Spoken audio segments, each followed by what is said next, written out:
Ceux qui font Monaco sont au micro. Je suis Geneviève Berthy et bienvenue dans le podcast de Monaco Info.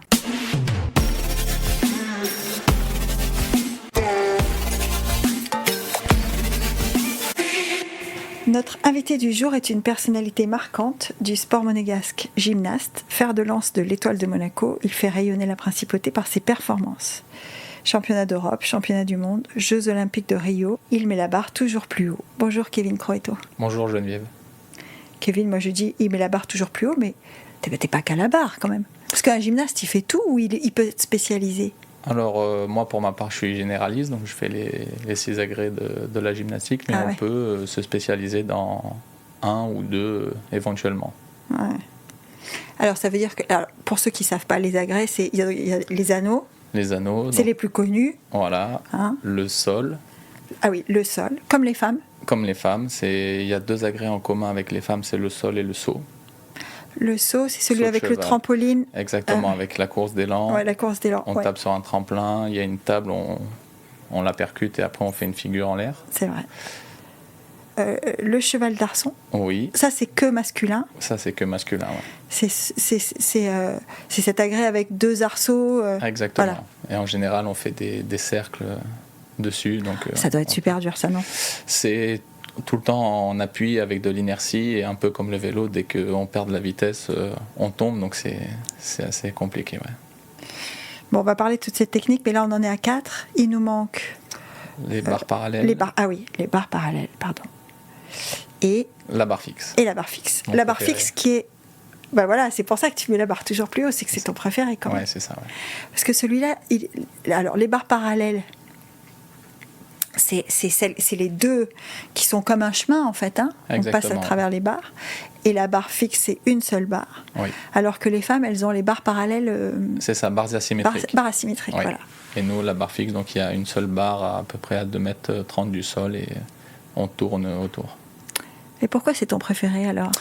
Je pense que c'est une question de sensation vraiment. Ah ouais. C'est un peu l'impression de voler, on la lâche, on la rattrape, on prend de la vitesse, on ralentit le rythme. Enfin, c'est quelque chose que vraiment j'ai un sentiment de liberté dessus. C'est vrai? Ouais. Parce que tu vois, moi qui ne sais pas du tout en faire, comme ça vu de l'extérieur, je me dirais, au contraire, c'est celle où je me sentirais le plus tributaire de l'agrès, quoi. Parce que si je le perds et que je l'ai plus dans les mains, même si tu dis on la lâche, on la récupère, si je la rate, je tombe, quoi.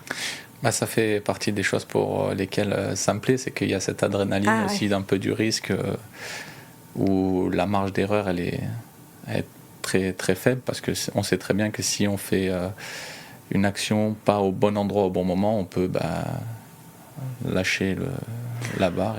C'est un peu commun à tous les agrès de gymnastique quand même. Hein. Enfin, oui. Peut-être le sol c'est un poil différent, mais tous les autres... C'est un sport où voilà, l'erreur peut coûter cher, mais la barre fixe un petit peu plus parce qu'il y a cette notion de hauteur et de vitesse. Je dirais vraiment, on prend des vitesses assez importantes à la barre fixe et donc on peut se faire très mal. Ouais, on peut se faire mal. On peut, comme tu l'as dit, on peut avoir une vraie sensation aussi. En même temps, c'est peut-être ça qui est un peu... Mais combien de temps il faut, et je pense que ça se joue en années, pour arriver à un niveau où vraiment tu as l'impression de prendre ces vitesses dont tu parles?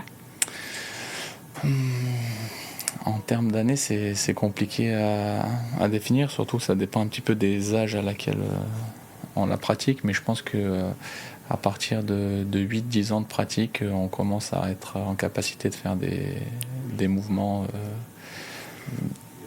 dignes de niveau européen ou mondial avec des acrobaties et des figures importantes.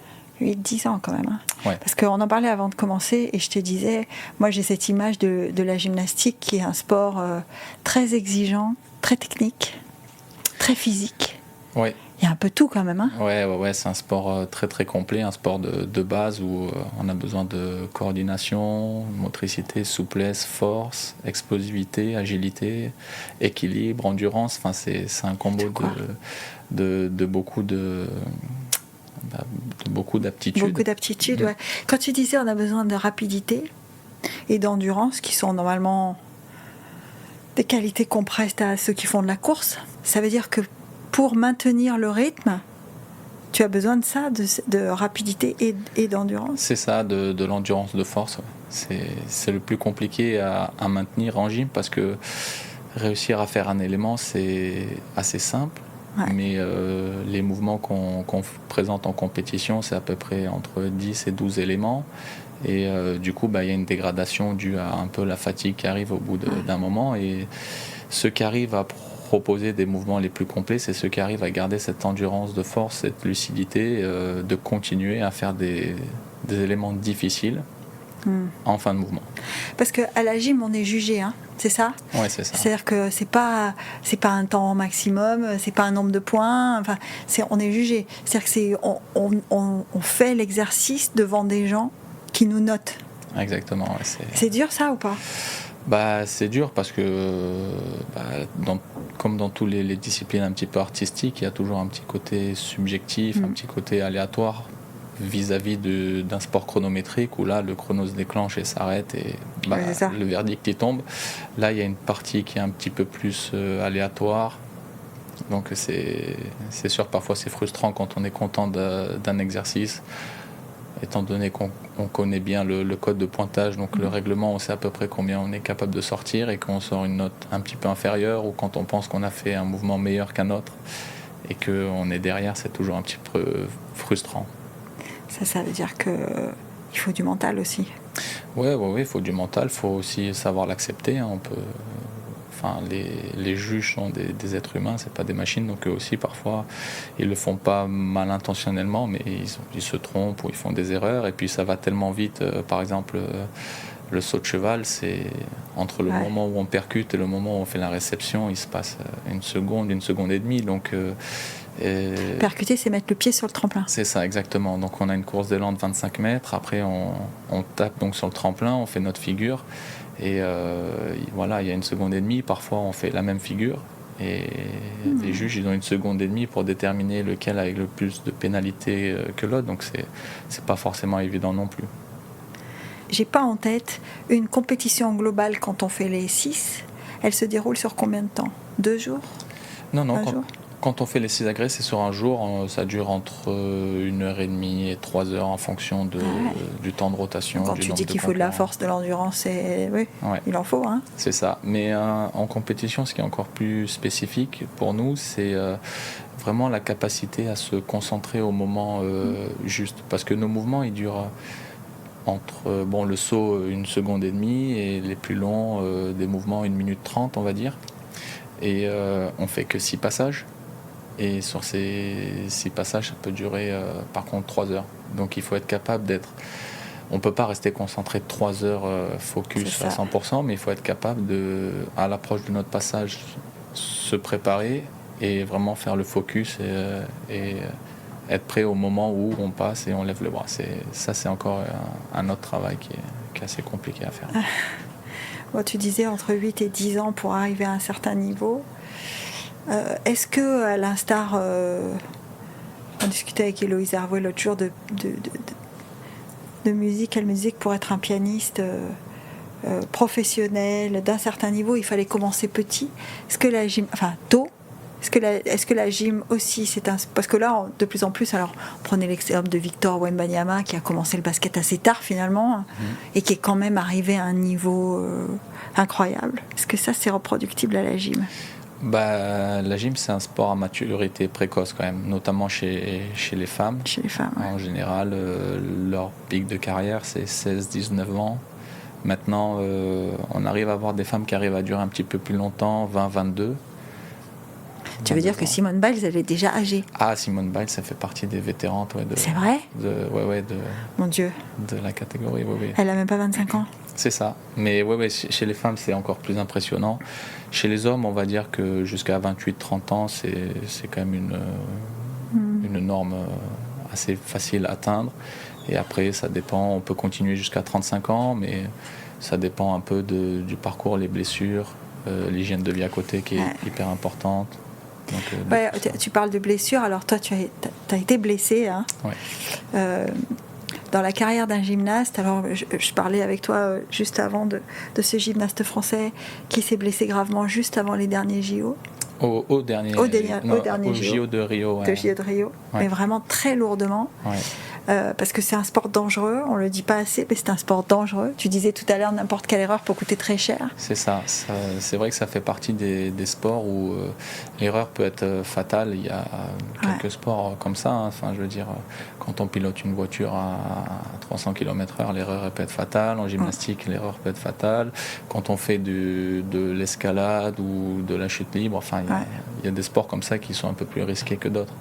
100 mètres, normalement, enfin, il y a c'est un peu moins. Voilà, il y a un peu moins de chances d'avoir un accident, quoi. Ouais, par si c'est sur une poutre à 10 mètres de haut, voilà, mais c'est pas toujours, quoi. Prendre un javelot, mais sinon, normalement, il y a moins de risques. Quand on grandit, enfin, parce qu'on n'a pas encore parlé de ça, mais il y a bien un moment où tu dis... Parce que moi, j'ai lu quelque part que tu faisais du football, en fait. Hein. Ouais, j'ai commencé par faire du foot, ouais. Et donc, le moment où tu choisis la gym, bon, j'imagine, c'était assez tôt. Quand est-ce que tu te rends compte que ça va être sérieux ? Alors, j'ai commencé la gym à l'âge de 6 ans. Et je faisais les deux, je faisais gym et foot. Ouais. Alors ça, physiquement, c'est pas super compatible quand même. Non, c'est pas tout à fait la même chose. Mais je me souviens très bien, le mercredi après-midi, je faisais le foot.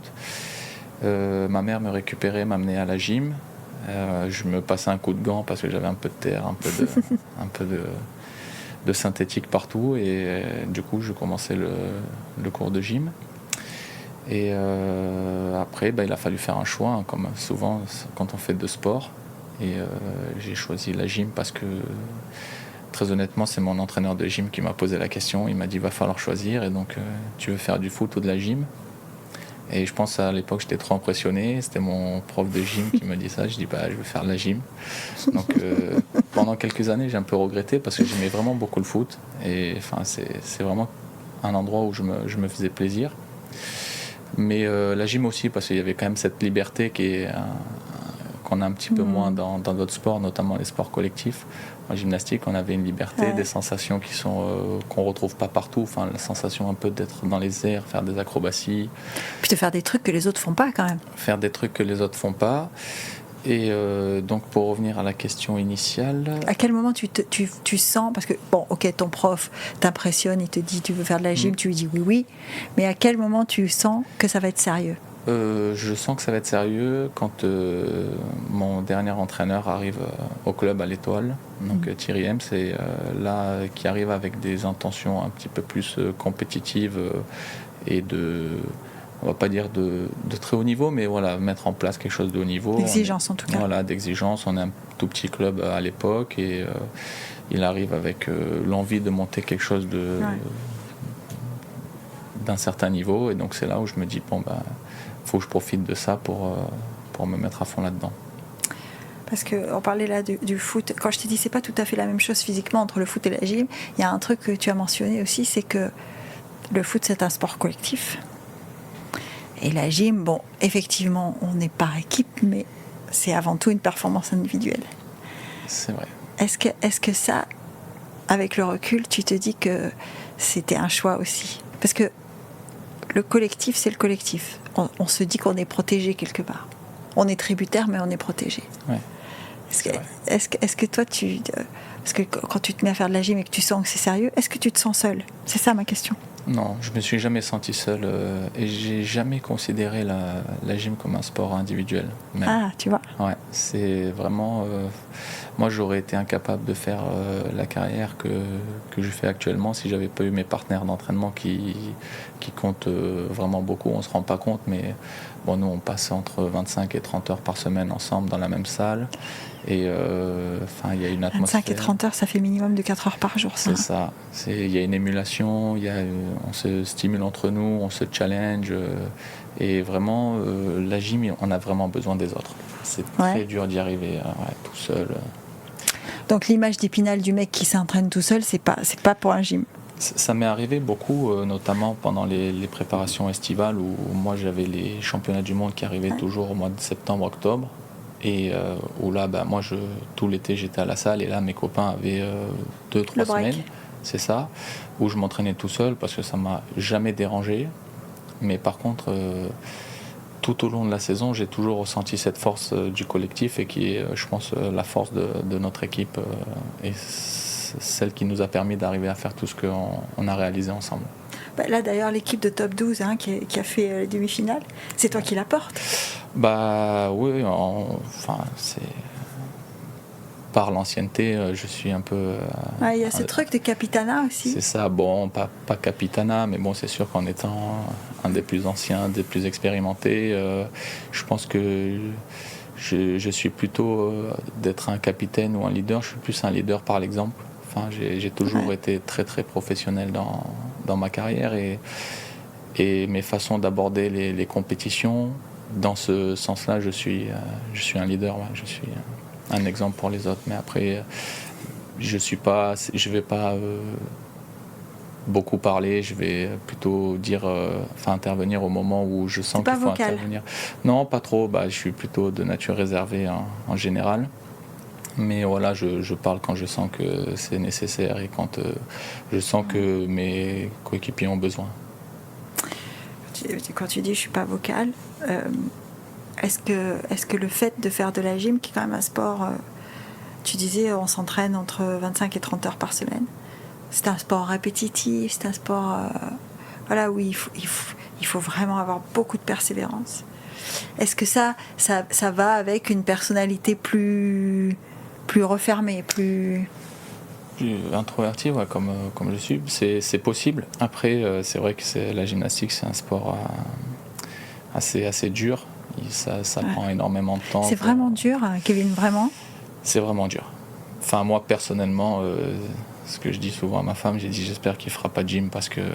Le petit, tu veux dire? Si un jour on a un enfant, j'espère qu'il fera pas de gym parce que c'est vraiment, on s'engage, si on veut le faire vraiment sérieusement et à haut niveau, c'est très très contraignant, ça fait mal, c'est répétitif, c'est des heures et des heures à louper et à relouper, à relouper, à relouper. C'est vraiment... Par contre, c'est une école de la vie incroyable dans ce sens-là parce que ça nous permet justement ça nous apprend la persévérance, savoir si on veut atteindre un but, toutes les étapes par lesquelles il faut passer pour y arriver. Donc c'est vraiment une école de la vie formidable, mais c'est un sport qui, si on veut le pratiquer à haut niveau, qui est très très ingrat et très très dur. En disant ça, je me dis, t'as jamais voulu arrêter? Si, plusieurs fois. Ah ouais? Oui, ça m'est arrivé plusieurs fois. Pour plusieurs raisons. Quand j'étais plus jeune, il y avait la raison de... c'était trop dur. Tu sortais pas avec les potes. C'est ça, j'ai sacrifié beaucoup de moments de ma vie personnelle avec ma famille et mes amis où je sortais pas avec eux. Ils me disaient mais pourquoi? Et je dis j'ai gym, j'ai entraînement. Et même encore maintenant, ça arrive que je saute des repas de famille parce que je sens que c'est pas le moment, parce que mon poids il est pas comme j'ai envie qu'il soit. Ah ouais, on n'a pas parlé du poids. Mais pour les gymnastes, c'est un truc aussi. Ouais. Nous, on fonctionne quasiment essentiellement au rapport poids-puissance. Étant donné qu'on a tout le temps notre poids à soulever, plus on est lourd, plus on doit soulever. Donc, plus c'est dur. Voilà. Donc on a un rapport poids-puissance qui est extrêmement important dans la gym.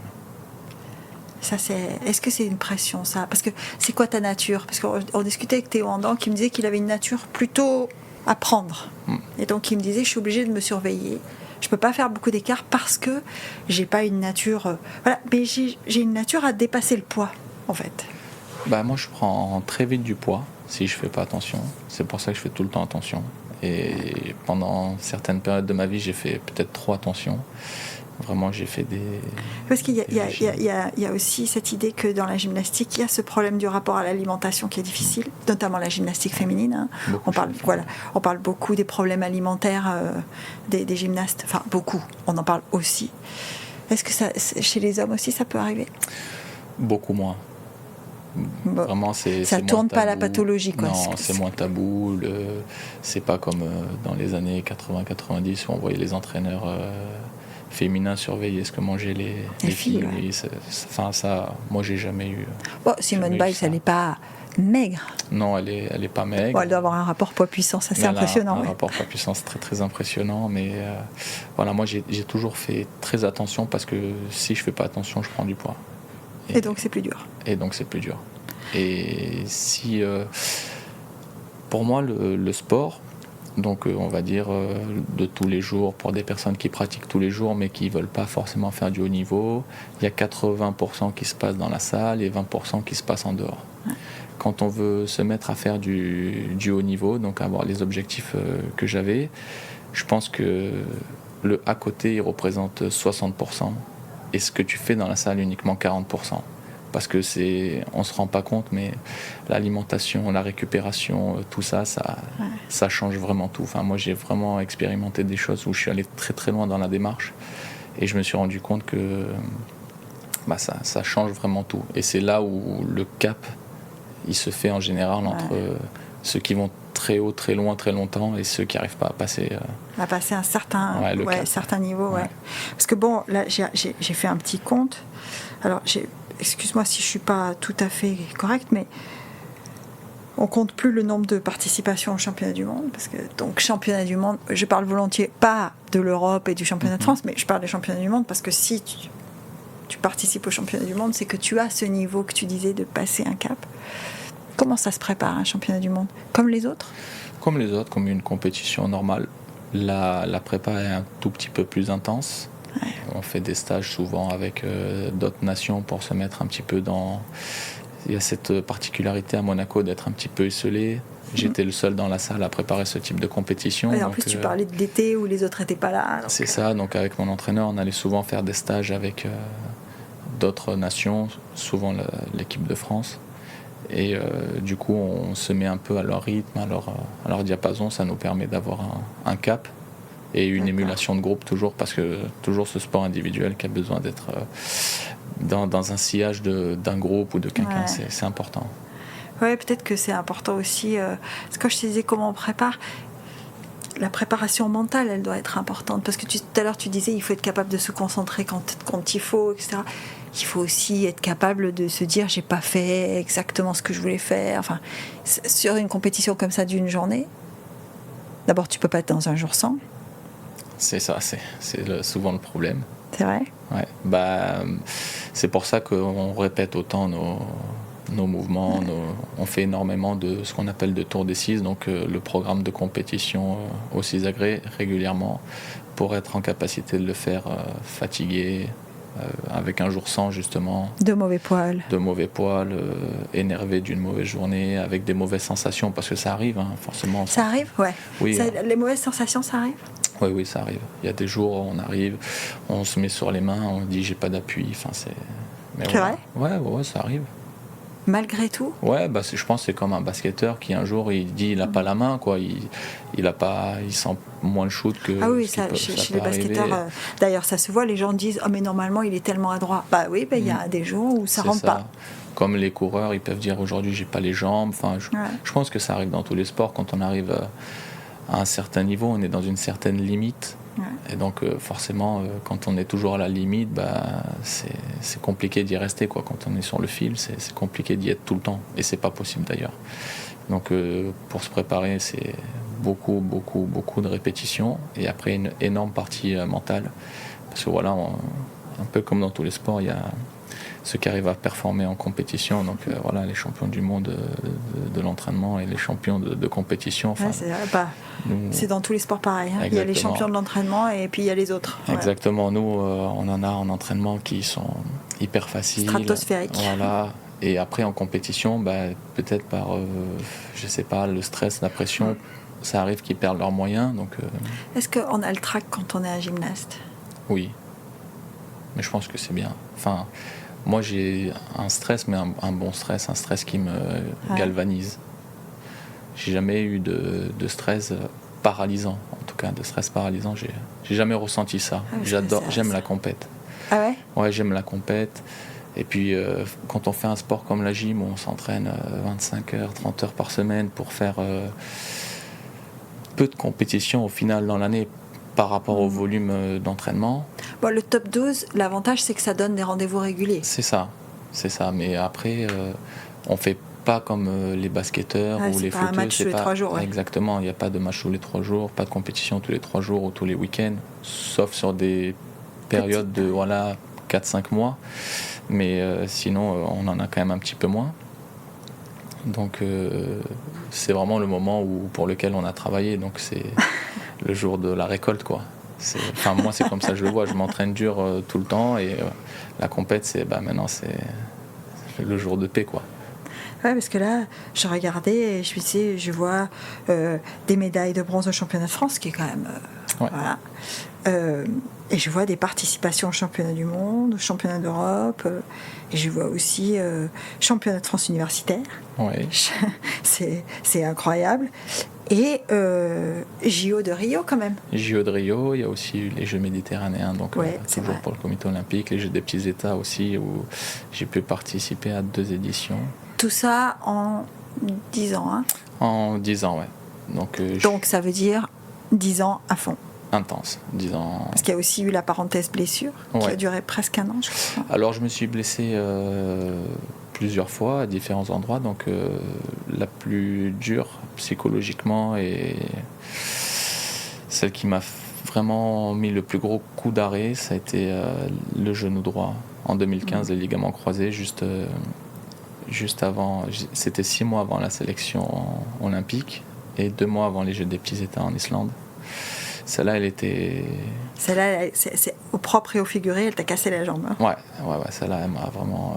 Parce que j'avais enfin passé le cap que je cherchais à passer depuis moi, je me souviens de tes ans. déclarations à ce moment-là, où tu disais « je me sens vraiment bien ». Ouais, c'était... là, j'avais vraiment tout mis en place. Enfin, j'étais presque... dans l'extrême, hein, comme j'ai un petit peu dit tout à l'heure quand on a abordé le sujet, enfin, je voyais plus. Un peu contrôle fric toi aussi, hein, j'ai l'impression. Ouais. Un peu comme parce que maintenant vous êtes quelques-uns et c'est formidable d'ailleurs de penser que ceux qui font Monaco, il y a tellement d'athlètes de haut niveau. Le point qui vous relie, c'est un peu d'être contrôle fric. Hein. De contrôler ce qu'on mange, contrôler comment on vit, contrôler à quel moment. C'est ça. Si on veut faire du haut niveau, on est obligé d'être là-dedans. Enfin, il faut vraiment tout contrôler, quoi. C'est vraiment important. Il y a des personnes autour de toi à qui tu fais confiance pour contrôler ? C'est-à-dire à qui tu prends l'avis, ou ce sont uniquement tes sensations et tes points à toi ? Quand j'étais plus jeune, je me suis beaucoup entouré. Donc j'avais vu un médecin pour qu'il m'aide sur l'alimentation. Donc on avait testé toutes les intolérances alimentaires, donc pour que j'enlève tous les types d'aliments qui ne me faisaient rien. J'étais pas malade, mais juste mon corps mettait plus de temps à le digérer. Donc c'était de l'énergie qui était prise pour rien. Donc j'ai beaucoup... T'as fait des listes comme ça de choses que tu manges et de choses que tu manges pas ? C'est ça. Il y a des aliments que j'ai pas mangés pendant 4-5 ans. Ouais. Et pourtant des œufs, quoi. Donc des œufs, par exemple. Des œufs. J'avais enlevé les produits laitiers, les œufs, le gluten. Donc pendant 4-5 ans où vraiment j'ai pas touché. Voilà. Après je suis revenu sur me l'autoriser de temps en temps. Enfin voilà, si je suis pas à la maison et qu'il y a du gluten. Des œufs brouillés. Ouais, voilà. C'est pas grave. Après j'évite toujours de le faire à la maison le plus possible, mais et en compète. Je suis moins strict que j'ai été dans cette période-là, parce que cette période-là, c'était vraiment... Je suis moins strict. Je voyais plus ma famille. C'est... viens manger à la maison. Non, je peux pas, parce que je vous regarde, je mange pas, je suis comme ça. C'est quand même pénible. C'est délicat, et puis... je sais pas, j'étais vraiment en mission pour atteindre mes objectifs, et du coup, je voulais... vraiment avoir zéro tentation, parce que c'était déjà très très dur, et quand tu as le repas de famille avec le dessert à la fin et que toi tu es là, c'est ça que tu vois, Hugo Mikalev me disait, pour moi, parce que lui, alors les boxeurs encore plus pour le poids, puisque ça détermine la catégorie, enfin il y a encore d'autres, et Hugo me disait, moi je sais ce que je veux faire, donc me priver, c'est pas me priver, c'est juste faire ce qu'il faut pour. Néanmoins, ce que j'entends dans ce que tu me dis, c'est que ça te coûte. Sur le moment, ça ne nous coûte pas. Parce que sur le moment, on sait que c'est ce qu'il faut faire et que c'est le bon choix. Après, quand un peu plus tard, on se rend compte qu'on a loupé des choses, on ne le regrette pas, parce que moi, je ne regrette rien, mais on sait qu'on a fait... on sait qu'il y a eu des sacrifices. Mais ça fait partie de la vie du sportif, de faire des sacrifices. C'est pas... c'est presque normal, hein. Tous les sportifs font des sacrifices. Ouais, vous êtes tous contre le fric et vous faites tous des sacrifices. Ouais. Et c'est pour ça, je pense que cette blessure m'a fait aussi mal, c'est parce que j'avais beaucoup donné. Beaucoup donné, et je m'étais beaucoup privé, et j'étais passé à côté de pas mal de choses. Et c'était vraiment la période où, grâce à tous ces sacrifices, j'étais rentré dans ce qu'il fallait faire. Pour te donner un ordre d'idée, la sélection olympique, c'était 77 points à ce moment-là. J'avais fait 2 compètes à plus de 80 points, donc j'avais de la marge. Enfin, j'étais vraiment... Tu veux dire que tu avais fait les minima, quoi? Oui, voilà, large. C'est ça. Comme s'il y avait des minima dans certains sports. Nous, il n'y a pas de minima, ça se joue à la place, mais on savait que ça allait se jouer autour de 76-77. Et tu étais au-dessus, quoi? J'étais au-dessus avec une petite marge, donc c'était vraiment, voilà, je venais de réussir à passer ce cap-là. Et il m'est arrivé cette blessure. C'est pour ça, je pense qu'elle m'a fait aussi mal. Sur le moment, quand tu apprends, même si on n'est pas là pour raviver mais quand tu apprends... Alors, pour tout te dire, moi, je me suis fait les ligaments aussi à droite. Mm-hmm. Et je ne sais pas comment l'expliquer. Je l'ai su instantanément. C'est-à-dire que le moment où ma jambe s'est dérobée, j'étais en train d'aller chercher une balle sur le bord de court de tennis. Je n'étais même pas dans un point, même pas en jeu. Le moment où je suis tombée, dans ma tête, je me suis dit, et je me suis fait un truc. Ouais. Est-ce que tu l'as eu, ça, ou pas? Ouais, de suite. Ouais. D'ailleurs, je me souviens très bien. Donc, c'est sur une réception au saut de cheval. Et en fait, déjà, j'ai entendu un bruit qui est pas un bruit normal. Et en fait, j'ai regardé mon entraîneur et j'ai dit, je peux pas bouger. Enfin, là, j'ai compris de suite que c'était fini. Et je pense que le corps, il sait quand il se fait très mal, et je pense qu'il doit envoyer une certaine adrénaline. Il y a un message, il y a un message interne, hein, c'est un truc presque inexplicable. Ouais. Hein. Moi, j'ai essayé de l'expliquer, j'ai jamais réussi à dire. Moi, j'ai su. C'est-à-dire que quand je suis par terre et que je reprends un peu, parce qu'il y a cette mini-seconde où tu tombes, quoi. Hein, je suis par terre et je sais dans ma tête, je me dis surtout, n'essaye pas de te relever, il y a un truc. Bon, on peut parler du chemin pour revenir, parce que les ligaments croisés, c'est quand même très long. Ouais. Qu'on soit professionnel, sportif, il y a quand même un temps qui est presque incompressible, hein, c'est entre 6 et 9 mois. C'est ça, presque incompressible. Presque incompressible. Après, on peut faire comme Kevin et travailler beaucoup plus en rééducation et aller un poil plus vite, mais on passe pas de 6 à 3, quoi. C'est pas possible non plus. Non. Tu t'es beaucoup... là aussi, ça a dû être un parcours quand même pour revenir. Pendant 2 semaines, ça a été très compliqué parce que je voyais tous les... T'es opéré tout de suite? Je rentre, je prends l'avis d'un médecin qui veut m'opérer dans 2 mois. Et moi, j'avais les sélections qui étaient 6 mois après la blessure. Et donc, à l'époque, j'appelle le doc qui me suivait, qui était Philippe Afria.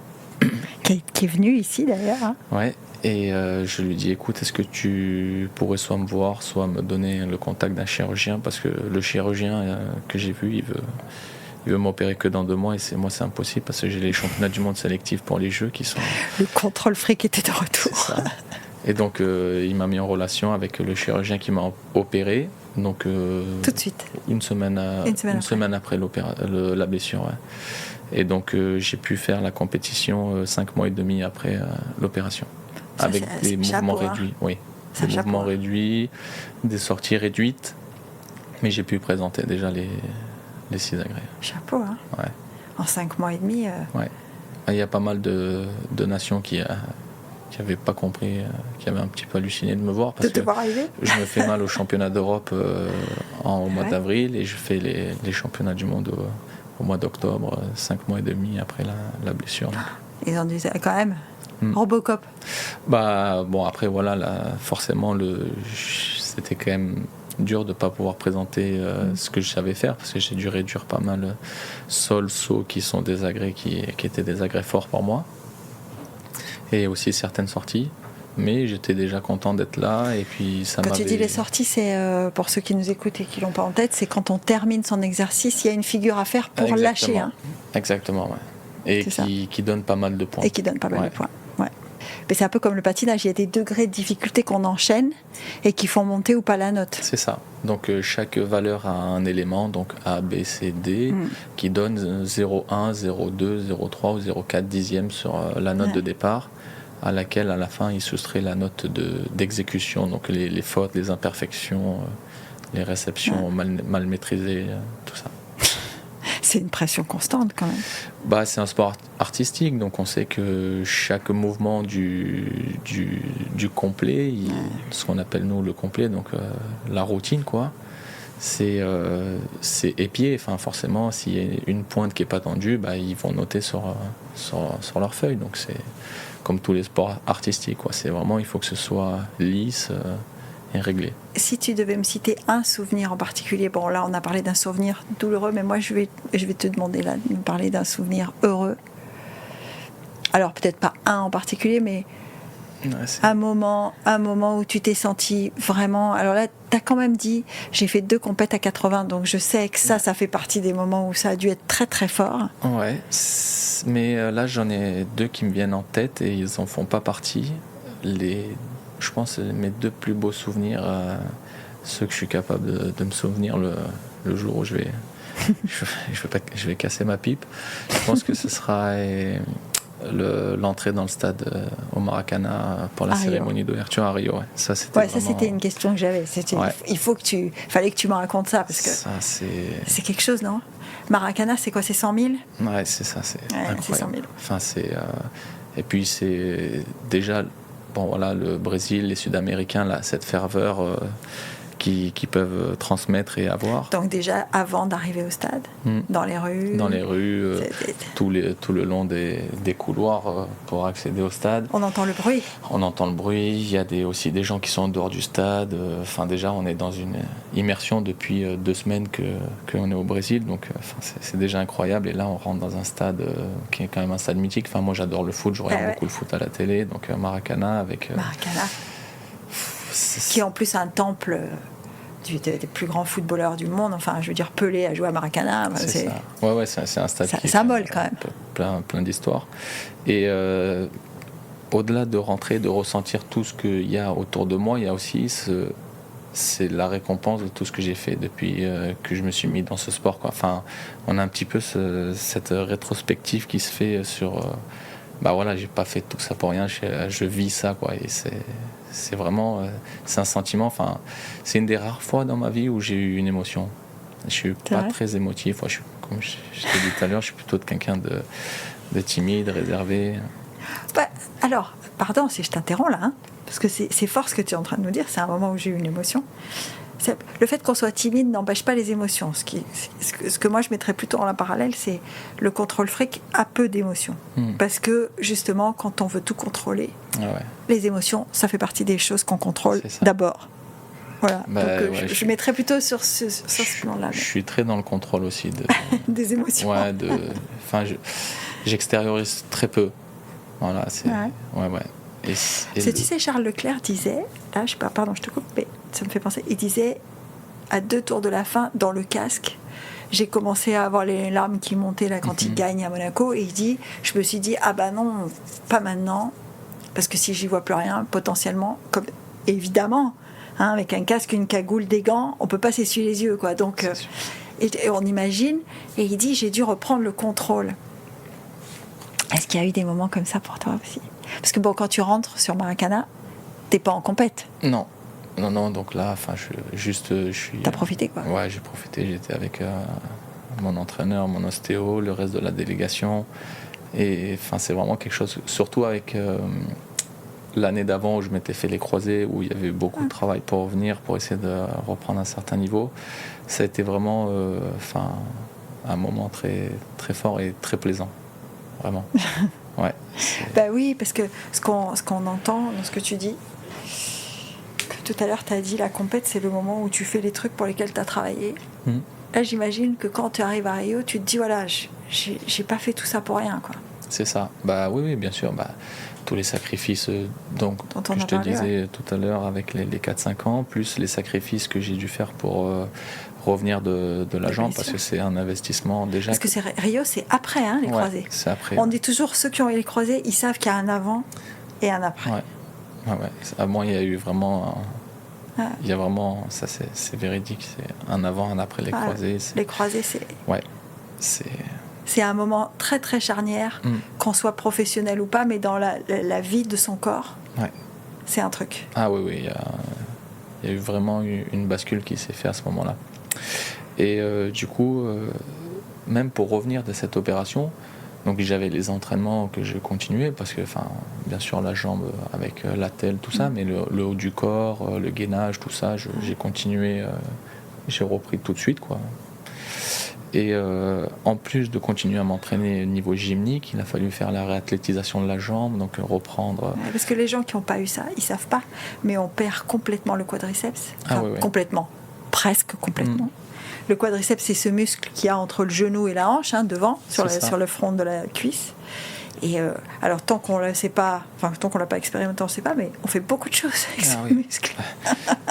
Je me souviens de ma première séance de kiné, où le kiné, il me tend la jambe dans le vide, et en fait, il me dit, je vais la lâcher tranquillement, et je me souviens de ne pas être en capacité de la maintenir droite. Et là, j'ai dit, ah oui, quand même. Donc, et là, on repart de zéro, quoi. Que ce soit au niveau force, reconstruire le muscle, refaire la proprioception du genou, vraiment le gainage. Il ne faut pas se déséquilibrer parce qu'on a quand même une jambe qui continue de fonctionner normalement. C'est ça. Donc c'est, en plus de tout ce qu'il y avait d'à côté en gym, il y avait toujours 1 heure, 1 heure et demie par jour de spécifique sur la jambe droite, avec un travail sur du miroir, avec un travail de soins avec les kinés, les physios, les ostéos. C'était... Et là, je te repose la question, est-ce que c'est une période où tu t'es dit peut-être on va lâcher? Ah bah le jour de la blessure, je me dis pourquoi je fais ça depuis 4 ans, Ah ouais? Bah ouais, si je fais tout ça depuis 4 ans pour préparer la compétition la plus importante de ma vie dans 6 mois, qui était la sélection pour les Jeux, et 6 mois avant, je me brise la jambe, et forcément on sait que les croisés c'est très complexe, donc potentiellement je brise aussi mon rêve, quoi. Ta carrière, ouais. Donc la carrière, j'aurais repris, continué, mais après on sait pas comment, on sait pas si on peut y arriver. Les Jeux Olympiques surtout, moi c'était mon rêve depuis tout gamin. Je me souviens. J'avais regardé la cérémonie d'ouverture de Sydney, et c'était à la télé. J'étais avec ma mère et j'ai dit, moi je veux faire ça. Et qu'est-ce qu'elle te dit quand tu dis ça? Rien. J'ai dit, moi j'ai envie de faire ça, et depuis de ce jour-là, j'ai toujours dit que je voulais faire les Jeux Olympiques. Quand il y avait la rentrée des classes, les profs ils te demandent un petit peu la profession du père, de la mère, qu'est-ce qu'on veut faire plus tard, et moi je mettais toujours à faire les Jeux Olympiques. Et du coup c'est quelque chose qui m'aurait manqué vraiment si j'avais pas pu les faire. Et donc le jour où je me blesse, surtout le soir, la nuit, quoi, ça a été une nuit très compliquée. Je me suis dit, mais pourquoi j'ai fait tout ça? Pourquoi depuis 4 ans je mange pas? Pourquoi depuis 4 ans je vois personne? Pourquoi depuis 4 ans je jeûne? Pourquoi je ne veux pas voir mes copains? Parce que c'est l'âge où on a 18, 22 ans, donc... les copains sortent. C'est ça, ils sortent. Et c'est une vie où on vit plus avec ses potes qu'avec sa famille, en fait. Exactement. Et puis, il me disait parfois, allez, viens boire un verre, tout ça.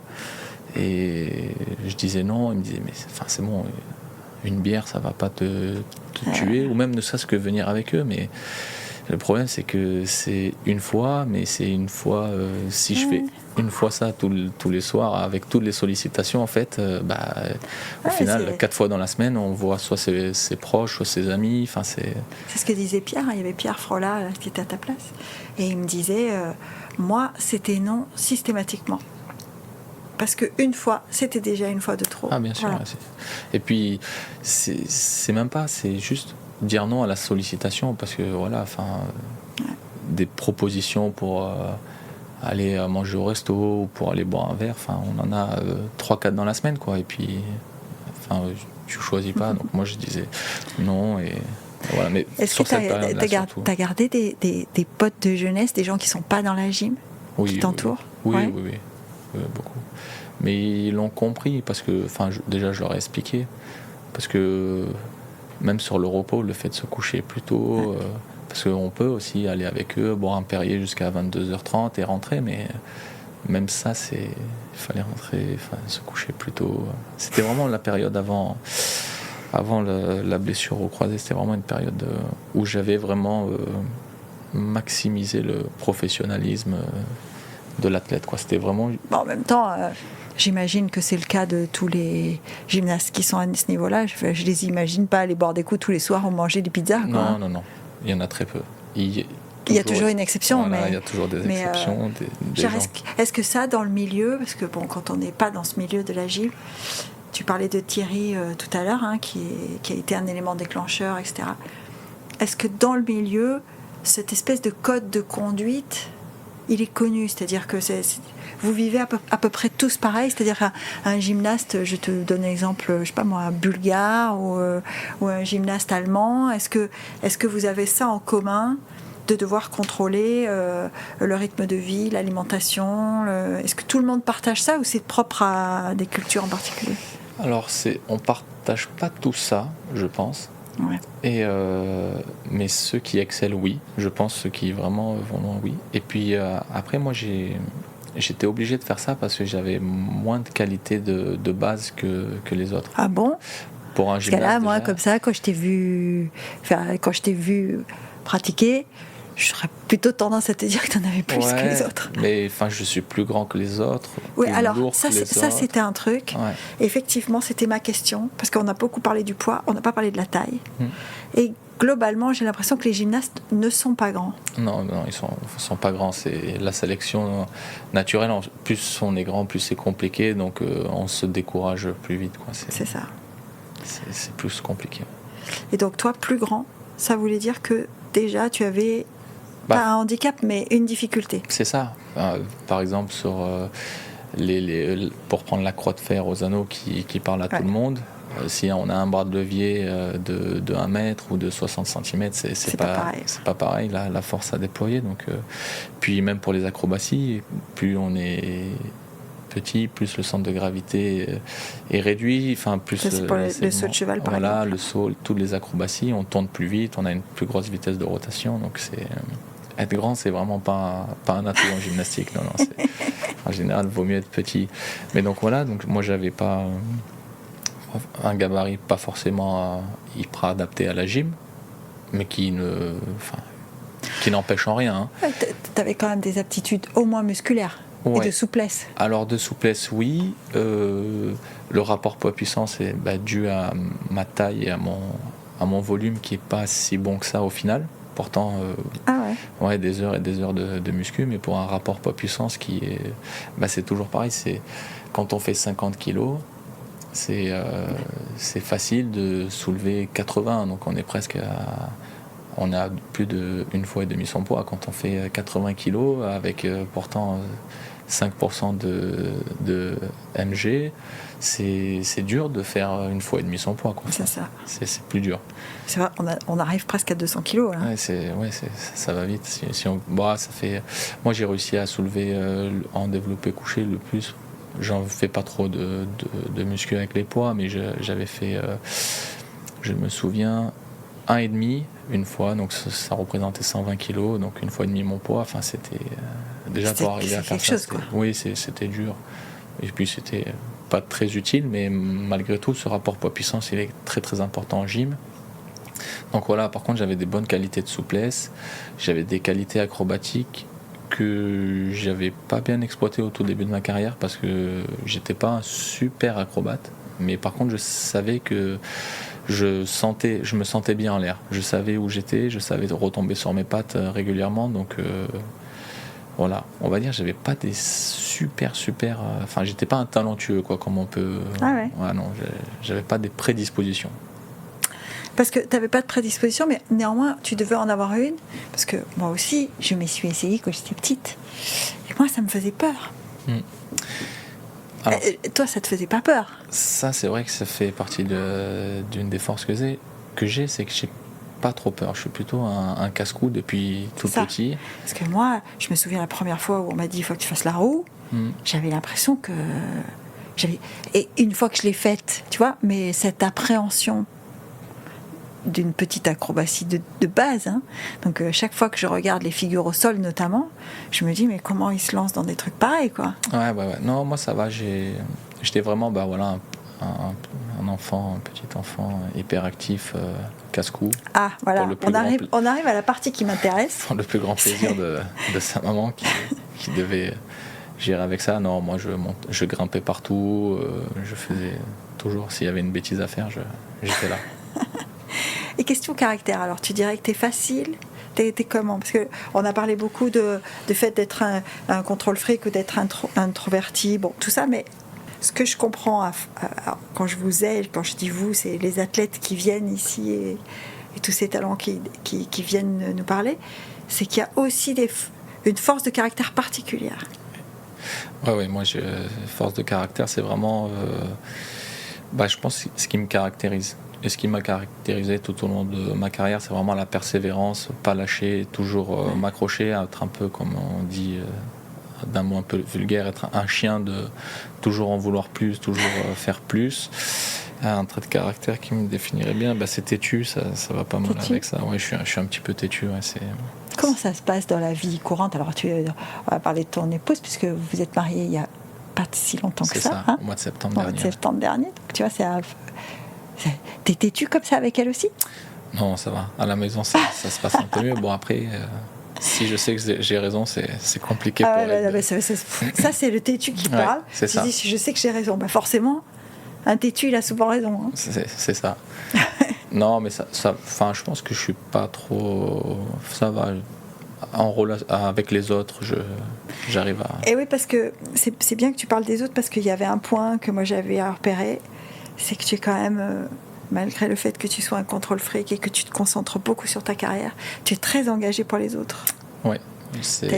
La vie associative pour toi, l'engagement, c'est un vrai truc. C'est vraiment quelque chose qui me tient beaucoup à cœur, parce que je me sens énormément redevable de tout ce que j'ai pu avoir dans ma vie. Parce que quand on est sportif, notamment dans la gymnastique, c'est pas un sport professionnel, donc il n'y a pas de... C'est pas un sport où il y a beaucoup d'argent, quoi. Exactement. Et j'ai eu beaucoup de rencontres qui m'ont permis de continuer ce sport et qui m'ont aidé à accompagner durant ma carrière. Et étant donné que j'ai sollicité une aide de quelqu'un, je me sens redevable de devoir la retransmettre en retour. Pas forcément à la même personne. Pas forcément à la même personne, parce que il y a des personnes... Ça, c'est le comité olympique qui t'a soutenu? Le comité olympique m'a soutenu. J'ai eu pas mal de personnes qui m'ont aidé aussi avant ça. Parce que j'ai eu mon contrat d'athlète de haut niveau avec le comité olympique en 2018, je crois. Et... Donc tout ce que tu as fait avant, tu l'as fait à la force de tes bras et avec les gens qui... Oui, avec beaucoup les gens qui m'ont aidé. Ça peut être de t'aider à voyager, ça peut être de t'aider à t'entraîner. J'ai eu des sponsors, des mécènes qui m'ont permis de continuer ma carrière, parce que quand après les Jeux, j'avais 24 ans, 25 ans, j'ai accompli mon objectif, j'ai envie de faire plus, mais c'est une situation un petit peu... pas précaire, mais instable.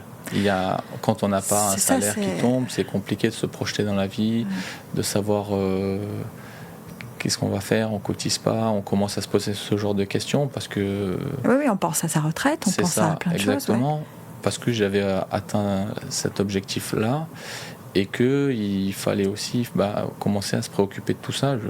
Je commençais à grandir, et je me suis dit, là, il faut que je me pose, il faut que je fasse le pour, le contre. Et à ces moments-là, il y a des personnes qui m'ont aidé, qui m'ont permis de continuer, jusqu'à ce que, après le comité olympique prenne le relais et m'aide. Parce que là, j'ai vu que donc, tu étais un ambassadeur de la paix, enfin un champion de la paix, on appelle ça, avec Peace and Sport. Peace and Sport, qui est quand même c'est quand même une initiative incroyable. Alors moi j'ai eu la chance d'être avec eux quand ils remettent le prix Socrates à Vinicius à Paris, et on sent qu'il y a toute une génération de sportifs maintenant qui est concernée. Bien sûr, et puis quand on regarde l'actualité, on peut que se sentir concerné. Alors je parle pas trop en mon nom parce que je me considère pas à ce niveau-là, mais les athlètes hyper médiatiques comme un Vinicius, comme des Cristiano Ronaldo, comme des Lionel Messi, c'est des vrais modèles, je pense, pour les enfants. Et donc je pense que les sportifs de haut niveau ont un devoir de montrer le bon exemple et d'être un modèle justement pour la jeune génération. Donc je trouve ça bien et je trouve que c'est important et que ça peut vraiment faire bouger les lignes. On a vu certains conflits, voilà, Peace and Sport qui arrive à faire un travail incroyable dans certains conflits, dans certaines zones du monde où ils arrivent à recréer un dialogue. Enfin, voilà. Et puis le sport, c'est les valeurs du sport, c'est vraiment ça, quoi. C'est le vivre ensemble, le partage, l'amitié, le respect. Donc c'est quelque chose qui me touche la Fondation Princesse Charlène, c'est un peu ça aussi. Hein. C'est ça. C'est le vivre ensemble, c'est le partage. Exactement, avec une cause aussi un petit peu plus spécifique. Oui, pour les enfants, pour la lutte contre la noyade, enfin en tout cas l'apprentissage de l'eau et du vivre avec l'eau, quoi. Exactement, parce que nous on ne se rend pas trop compte en Europe et encore moins à Monaco, mais parce qu'on a la chance d'avoir accès à des cours de natation. Mais apprendre à nager, apprendre les premiers secours en cas de pépin, les gestes à faire, qu'est-ce qu'il faut faire, tout ça, et aussi toujours véhiculer les valeurs du sport de manière éducative pour le vivre ensemble, vivre en communauté, c'est important. C'est important, et c'est pour ça que moi je me suis engagé auprès de tout ça, parce que vraiment je me sens redevable de quelque part de ça, et je le fais vraiment avec grand plaisir. Et puis j'adore les enfants, enfin moi j'entraîne depuis que j'ai 16 ans au club, donc des enfants. Donc, alors avis aux amateurs, si vous voulez faire de la gym à l'Étoile, il y a des chances que Kevin vous entraîne. Ouais, c'est ça, c'est exactement. Attention les gars, ça va pas rire tous les jours, hein. Non, pas tous les jours, mais on essaye de s'amuser quand même, c'est le principal. Et j'entraîne des enfants depuis, ça fait 15 ans, enfin j'adore ça, j'adore être au contact des enfants, j'adore essayer de leur transmettre par le sport quelque chose, des valeurs. Des valeurs. Voilà, un peu vraiment ce que la gym a fait pour moi. J'ai vraiment cette envie de retransmettre, mais pas la partie technique, la partie vraiment valeur. Est-ce que tu penses que si tu n'avais pas fait de la gym, tu serais un homme différent ? Oui, c'est sûr. C'est sûr à 100%. Ah ouais ? Oui. J'aurais fait un autre sport avec peut-être d'autres valeurs. Mais ce que j'ai appris dans la gym, et ce qu'on apprend dans le sport de haut niveau, on l'apprend que là, quoi. Enfin, il n'y a pas d'école. Tu te sens privilégié ou pas ? C'est compliqué de dire autre chose. Parce que tu as quand même, on t'écoute, on discute depuis un moment, moi j'ai l'impression que tu as quand même beaucoup travaillé pour arriver là. C'est pas tombé du ciel non plus. Non, c'est vraiment pas tombé du ciel, ça a été vraiment beaucoup de travail, beaucoup de sacrifices, beaucoup d'engagement personnel, mais oui, je me sens privilégié parce que déjà dans le cadre dans lequel on vit, surtout quand on voit ce qui se passe dans le monde, je pense que on peut pas se plaindre. Et j'ai vraiment profité de tout cet avantage qu'on a d'être ici, de pas avoir à s'occuper de... j'ai des amis qui s'entraînent en Ukraine. Pendant un moment, c'était compliqué pour eux. Je veux dire, tu t'entraînes les lumières éteintes, parce que s'ils voyaient que ça allumait, peut-être qu'ils vont... Ils bombardent. Voilà, exactement. Donc... vraiment, j'ai toujours voulu m'investir à 200% dans ce que je faisais, parce que c'était important d'être professionnel. À Monaco, on n'est pas énormément d'athlètes. On n'est pas beaucoup. Malgré tout, je pense qu'on n'est pas moins bon que les autres. Qu'est-ce que tu leur dirais d'ailleurs ? Il y a les JO très bientôt. Il y a des athlètes qui vont être présentés. Qu'est-ce que tu leur dirais si tu avais un conseil ? De profiter à fond de ce moment-là, parce que c'est des moments uniques et qu'on n'est pas sûr de les revivre. Vraiment profiter à fond et se faire plaisir, parce que c'est quand même... c'est une fois. Oui, mais puis moi, comme je dis toujours, les entraînements qu'ils ont subis toute l'année ou durant tout le cycle, parce que les JO, ça se prépare pas en 1 an, ça se prépare en 4, 5, 6, 8 ans, c'est le moment de la récolte, quoi. Tous les jours, on va arroser les pommes et il y a un jour, on va les cueillir. Exactement. Et puis, il faut que ce soit ça le moment le plus agréable. Parce que aller tous les jours s'occuper du jardin, c'est pas le plus fun. C'est ça, le plus fun, c'est quand on récolte les fruits. Donc, c'est vraiment moi comme ça que j'ai vu ma carrière. Et donc, c'est vraiment qu'ils prennent du plaisir et qu'ils profitent de ce moment-là qui est juste incroyable, quoi. Et à toi, donc là ça c'est pour eux, mais à toi, qu'est-ce que tu voudrais maintenant? Si j'avais une baguette magique et que voilà, je te dise bon vas-y. Parce que la carrière, tu dis ma carrière, elle n'est pas finie ta carrière. Elle n'est pas finie, non. Donc c'était le premier truc. Et j'allais te demander si tu as une baguette magique de pouvoir avoir trois vœux. Allez vas-y, enchaîne. Moi j'aimerais vraiment, je vais tout mettre en œuvre là pour essayer de me qualifier aux Jeux Olympiques de Los Angeles en 2028.